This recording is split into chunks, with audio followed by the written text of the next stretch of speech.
Hi, everybody. I'm Cliff. This is Life with MS, and today I have a banger for you. Wow, what a week it has been. TGIF, not that I don't think it even matters at this point, but okay.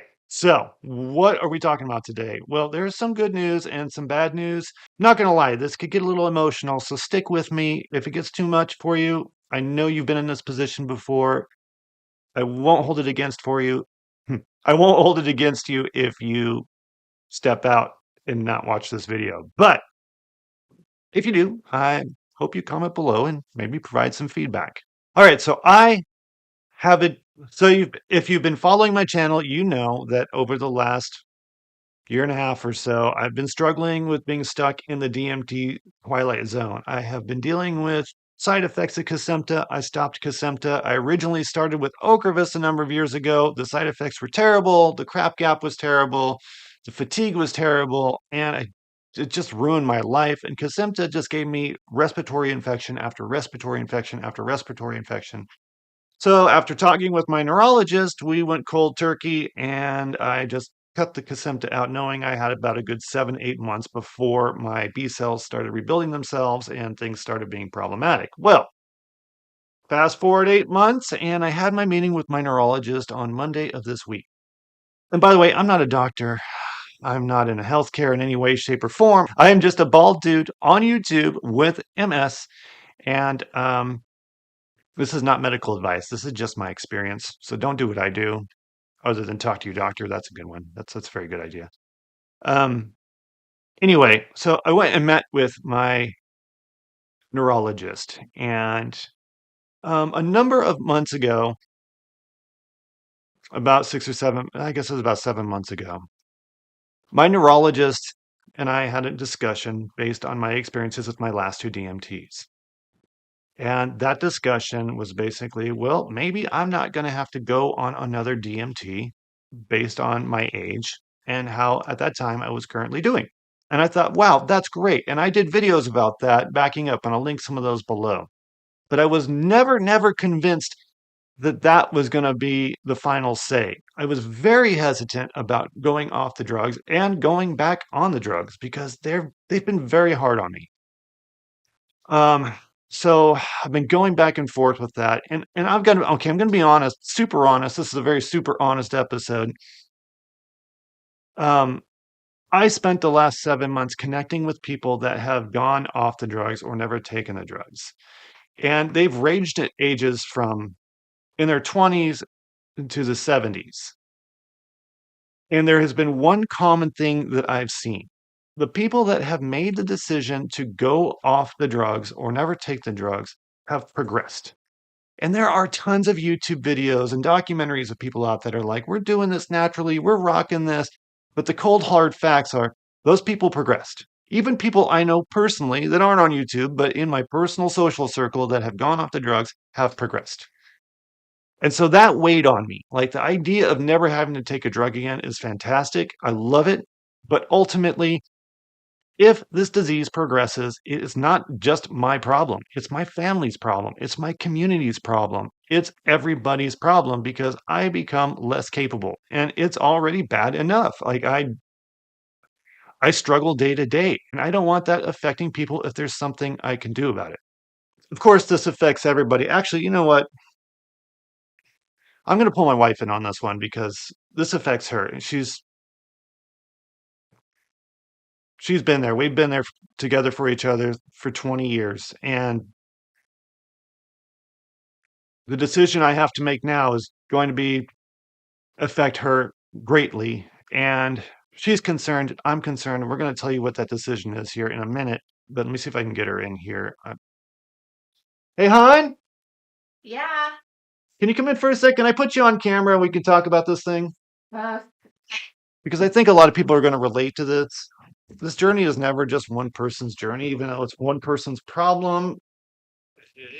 Right up front, it's not just one person's journey. I might have to move you over a little bit. Hi, this is Andrea. 20 years going strong. I can't believe she puts up with me. Kind of, I can't believe I put up with you either. hey, can I have more room? Look at you. Look how much screen room you have. Good You God. should be this said. You should be the center of attention. Okay, we got to speak up because the microphone's Oh, really far away.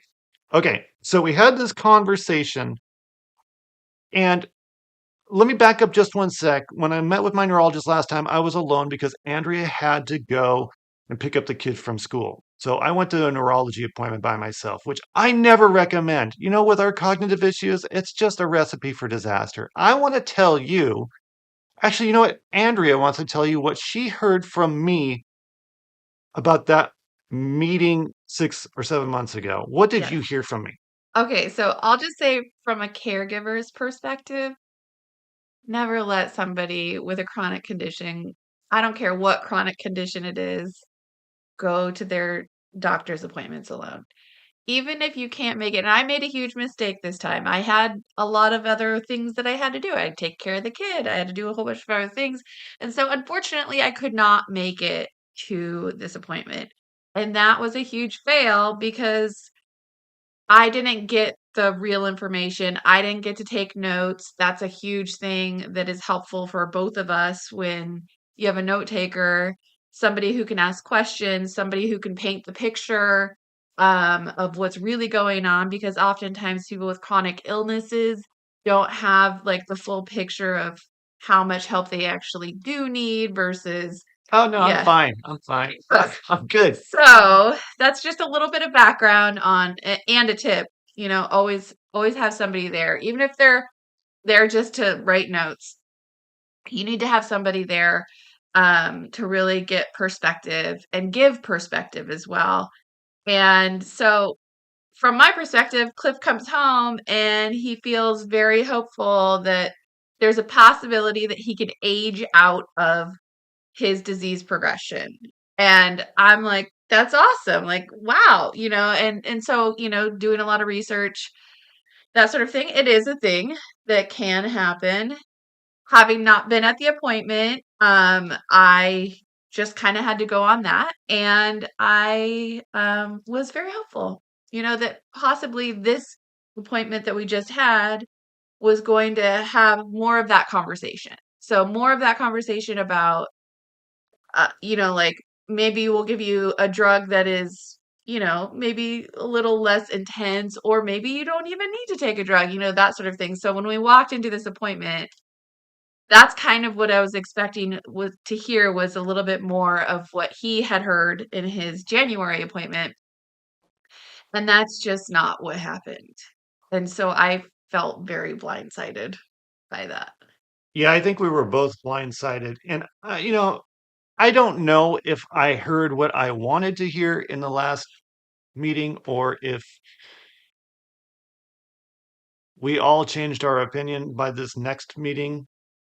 But what I heard was, yeah, you might age out of it. You might be okay. Let's revisit this in a few months and see where we're at.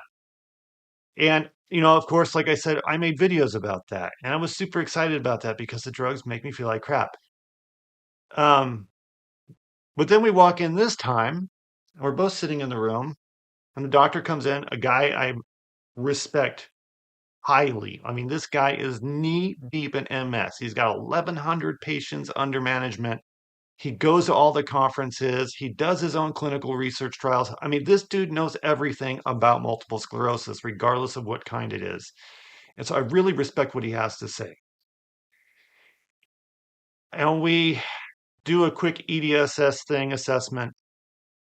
That's where they put you on a scale and test your nerves and kick you and punch you and see what hurts and what doesn't hurt and make you do some walks and all that stuff and see if you're drunk, or if it looks like you're drunk. You know the routine.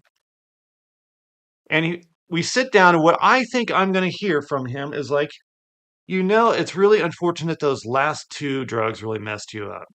And in my mind, I painted this picture that there was going to maybe be a conversation about us saying, why don't you do an oral, less aggressive medication? Because I have a bunch of friends that are on oral medications that don't have serious progression, and they say that they switched to the orals and they've had a lot better experience with them, mainly not the fatigue they get from the other types of medications. And what he says is, well, you've got a lot of lesions in your spine. you've got what we consider an aggressive case of multiple sclerosis. And I mean, I've heard that before. He says, I'm very concerned about the lesion progression in your spine. And we got to hit this with everything we had. And I'm thinking, oh crap, here we go. Last time we heard Yeah. that, it was Ocrevus, and Yeah. that was a complete shit show. That was 2 years of hell. Yeah.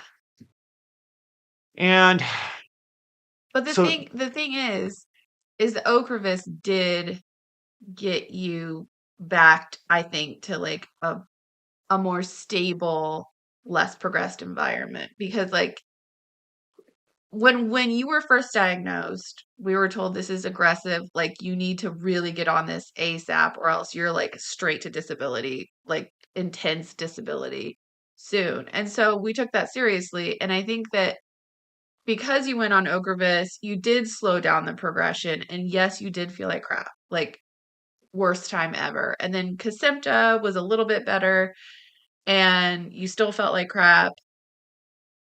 And then it was like, oh, well, but you're not feeling as bad as when you were first diagnosed. right. Right? And so it was sort of like this false sense of security, or it's like we have short-term memory, right? Like we're just kind of like, oh yeah, like you're better now, so maybe you don't need drugs. And it's like I think the reality hit me again that it's like, oh no, this is still like a really scary, crappy disease that at any moment could disable you.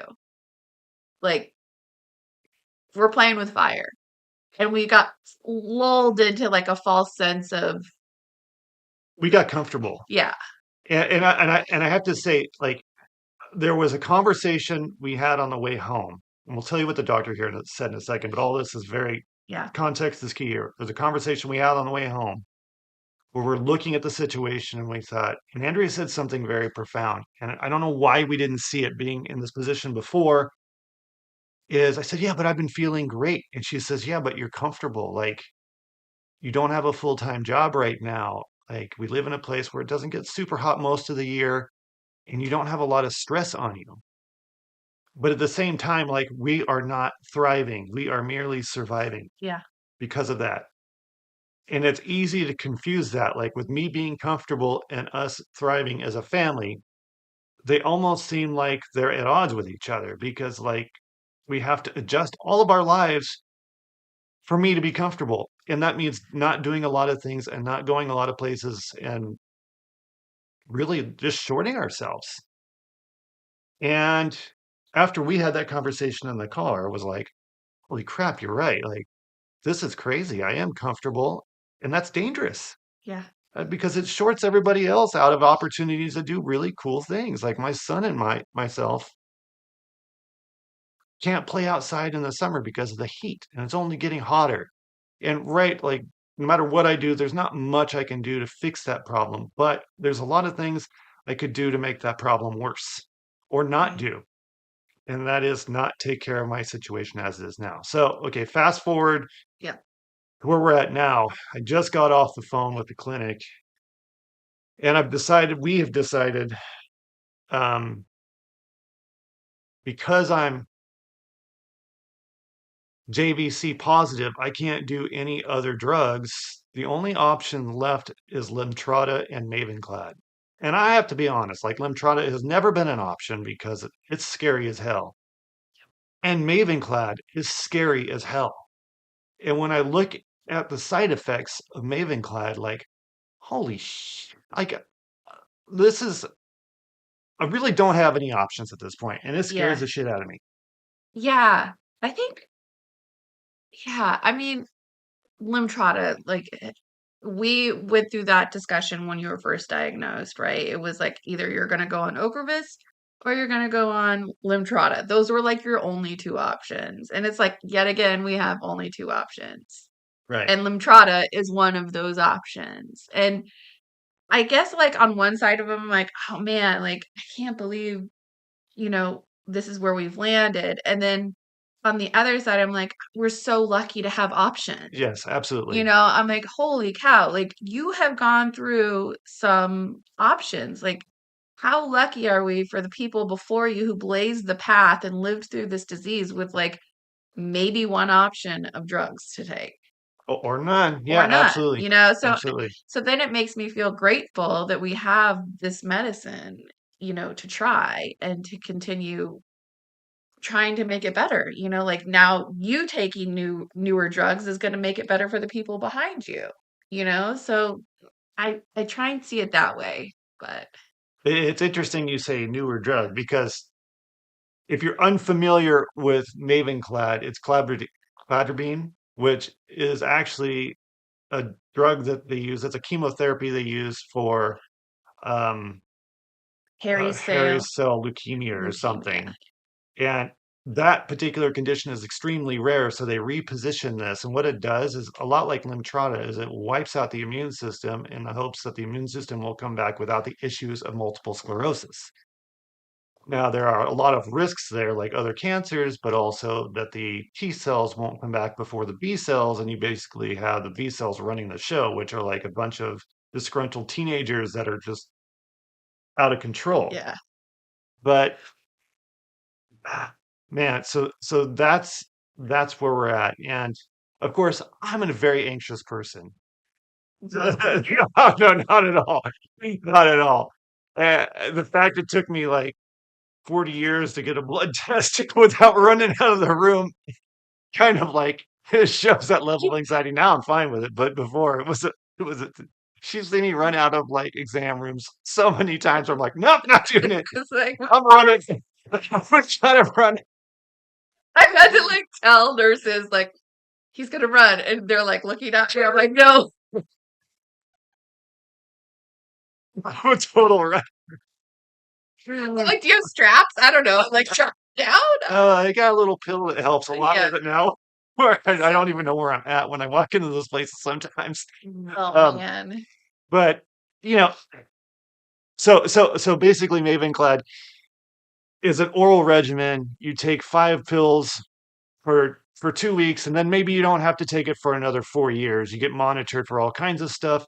So that's the really good news about this thing is like I probably won't have any side effects beyond the first initial side effects, which I shouldn't have been watching Breaking Bad because when Walt was getting his chemotherapy, it was pissing blood all over the place. I'm thinking, oh my God. Then I talked to my neighbor who is an oncologist. And he's like, no, no, no, this is totally different. The oral regimen is a much smaller dose than you would get if you had cancer. And you probably won't experience that. So then I go to Reddit,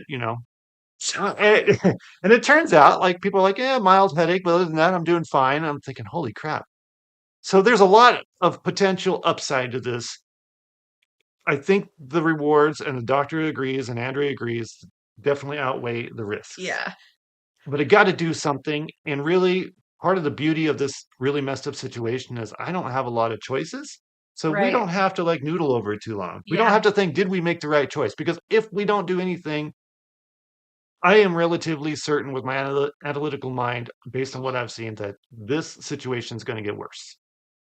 And at the very least, if it does get worse, I can look back and think to myself, I did the best I could. Yeah. Absolutely. Like I Yeah. didn't sit by it because, and I often say this, this is a lesson I learned in business many years ago. I can live my life 3 ways. I can make bad decisions, I can make good decisions, or I can make no decisions. And making no decisions is the worst decision Yeah. because then you don't have any data points to work from. You Yeah. don't know if something's going to You'll work never or know. not. Yeah. And that is like terrible. And you see Yeah. those people stuck in that Frozen. position and they're frozen and they're just declining. Yeah. And that happens in business and it happens in health. And so we're making this decision. We're moving forward Yeah. with Mavenclad. I am completely scared out of my mind, but you guys are going to be here with us through the whole thing. We're going to have this on video. So the next time you have to make this decision, you're not doing it alone. That's right. I'll be your caregiver from afar. Yeah, because you have time for that. Yeah. Because being a caregiver is so easy. Her job is way worse. Way Um, worse. What do you think? what would you say? Like, I feel like okay. Hold on 1 second. That's not like Yeah, she's been very emotional about this for the last couple of days. Not the last. You've been emotional. I just I'm let it out projecting. today. I'm projecting. He's She the said, guy in the car going, oh my God, what am I doing? and I just ignored it for as much as I possibly could, and then now here we are. Yeah. But what I was gonna say is like, Because the healthy thing is to take those really bad, just heavy emotions and just squeeze them down as low as they'll go. Because thank that'll always end up well. you. Okay, sorry, I interrupted. I So apologize. I was thinking like, what did I always like to take away like, what is the real learning lesson here, and like, what did I learn that we could pass on to other people, you know? And I think the concept of I okay, so I think it's the concept of you're always gonna be on a drug, and it's probably not gonna be one drug.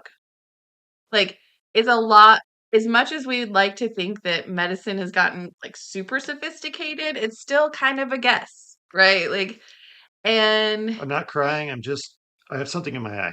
sure, sure. And I think that especially when you're first diagnosed, you put, like, a lot of stock into that, like, first drug, right? Like, that first drug, like Ocrevus for you, we're, like, waiting on bated breath, like, "This is the drug. You are gonna be" like, I think deep down, like, you're gonna be cured, you know what I mean? Like, and I know that that's, like, very unrealistic, but it I think it does sit there in your brain. You want to believe that. Yeah, you wanna believe that, and then, like, when that drug fails, it's devastating. It's your first drug, and you're like, "Oh my gosh." So if I was talking to a newly diagnosed person that's gonna be going on drugs, I would say be open, like, be open, be receptive to the fact that you're probably gonna have to give this a couple shots, quite literally.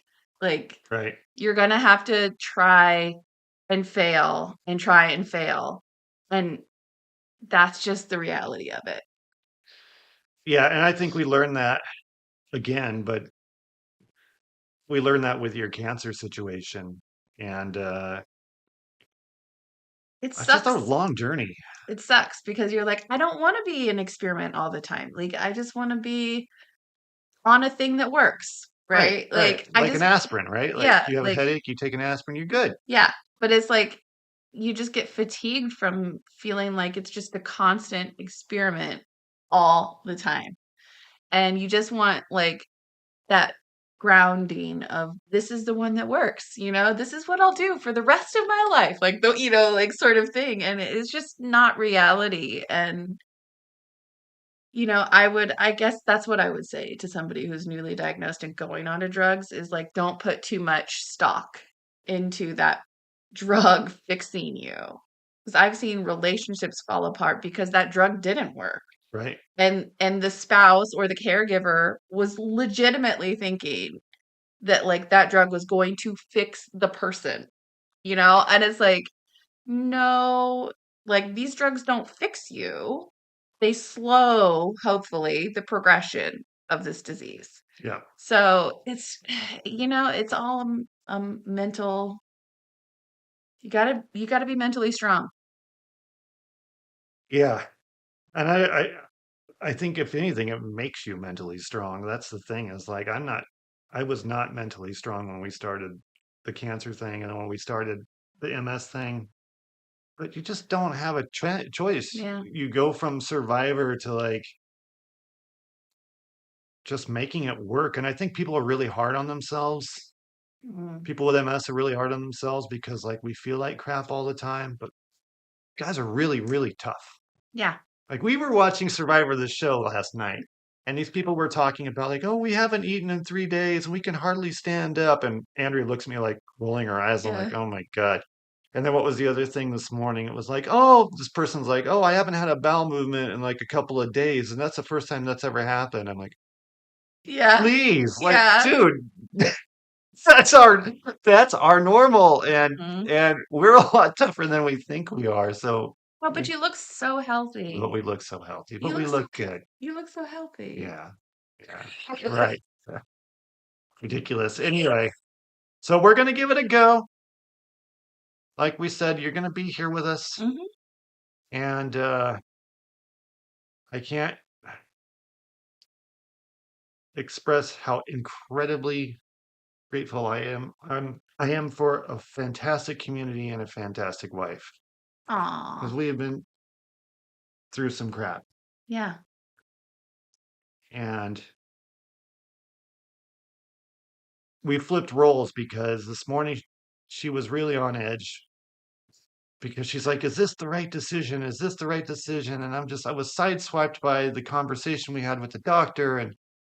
Mhm. And I mean, you had a moment where you kind of broke down there. And she's like, I don't know why you're all right with this. And I'm like, because I don't have an option at this point. Mhm. But I'm not being tough because when she had cancer, it was exactly the opposite. She was in the hospital going through all the surgeries, having all the infections, and just getting through it. And I'm the one driving home at night while she's still in the hospital True. just to change my clothes, and I'm crying the whole way. You're trying to make me cry, aren't you? Not gonna happen. Anyway, so it flips like Does. so the caregiver, yeah, I think it's much worse on you because there's a part of your brain that thinks like this isn't the final step. Like might be other options. And I'm Maybe. thinking like if this is something that stops me from progressing forever, I'm all in. Yeah. But it did take me 7 months to get there. It took me looking at failed marriages. It took me looking at failed relationships, failed families, failed communities, and people that have deluded themselves into thinking they're not progressing, but they are clearly getting worse. That's one of the cruel things about YouTube is you get to see somebody's journey and Yeah. the reality of it is like the people I follow that didn't do anything about it got worse, but I don't know if they see it. And that's not everybody, but it was enough people for me to be convinced that like I don't want to freeball this thing. Like we need to be Mhm. proactive Yeah. and not reactive because there's just no reactive with MS. I mean, in reality, this is your last choice. It is my last choice. It is your last choice, which is, I think, the scariest part of the whole thing. Like, this is your last choice unless you wanted to do Limtrata. And I don't even think he'll prescribe it. The I don't, risk factors are yeah, way too high. yeah. And it's just, it's like, whoa, it's like when you're met with your last choice. Like, we started totally freaked out with all of the choices that you had. And now we're at the last choice. That's a different type of freak out. Yeah, It's like the Hail Mary, let's hope this works. it definitely is. It is definitely the Hail Mary.